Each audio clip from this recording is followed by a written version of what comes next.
धनीपुर नामक गांव अपनी गांव की प्राचीन मूर्ति के लिए काफी प्रसिद्ध था। भगवान विष्णु की वह मूर्ति सदियों पहले एक राजा ने वहां स्थापित की थी, पर एक दिन उस गांव में उस मूर्ति की चोरी हो गई। हे भगवान, ये क्या हो गया? मैं लुट गया, बर्बाद हो गया। कोई मेरे भगवान को चुरा ले गया। मैंने सारा जीवन ईश्वर की सेवा की है, अब मैं क्या करूं? हे मेरे ईश्वर। मूर्ति की चोरी की बात गांव में आग की तरह फैल गई। मंदिर के पुजारी आत्मानंद भी इस चोरी से बहुत दुखी थे। उसके बाद चोर का पता लगाने के लिए गांव में पंचायत बैठाई गई। मुखिया मुच्छर सिंह ने कहा, मूर्ति की चोरी जिसने भी की है खुद से सामने आ जाओ, वरना मेरे मूंछों की कसम उसे कड़ी सजा मिलेगी। कुछ देर पंचायत के लोगों में बातचीत हुई। फिर मंदिर के पुजारी और गांव के कुछ लोगों से भी पूछताछ की गई। पर पुजारी जी, आप क्या रहते मंदिर से मूर्ति गायब कैसे हो गई? गायब कैसे हो गई मतलब? चोर उसे ले गया। मेरा मतलब है कि चोर मूर्ति कैसे ले गया?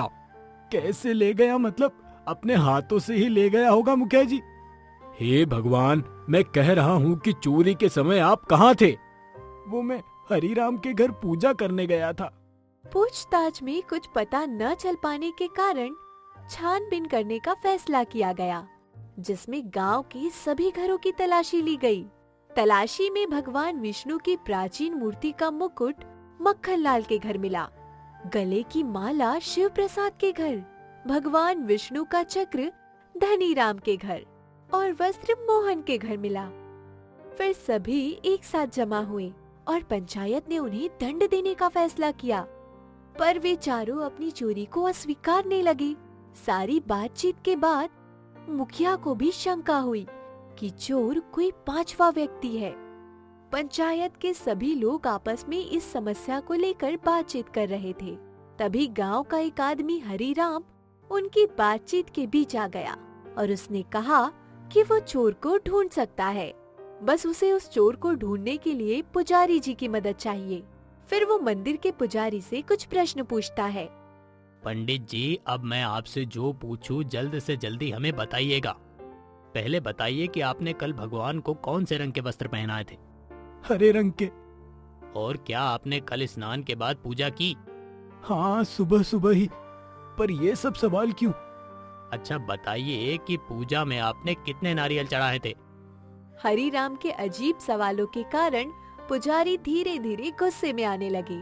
उसने ऐसे ही कई सवाल पूछे और गांव के सभी लोगों को भी कुछ समझ नहीं आ रहा था कि हरिराम पुजारी जी से इतने अजीब से सवाल क्यों पूछ रहा था।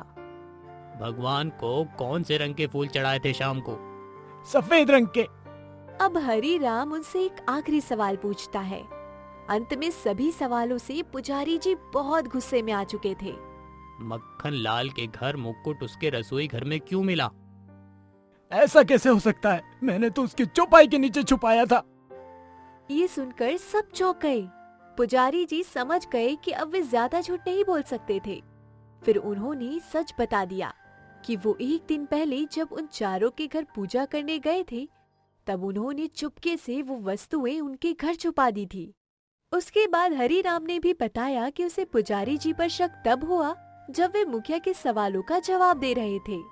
उसके बाद हरिराम का शक यकीन में तब बदला जब उन्हीं चार लोगों के घर मूर्ति का सामान मिला जिनके घर पुजारी जी ने पूजा की थी।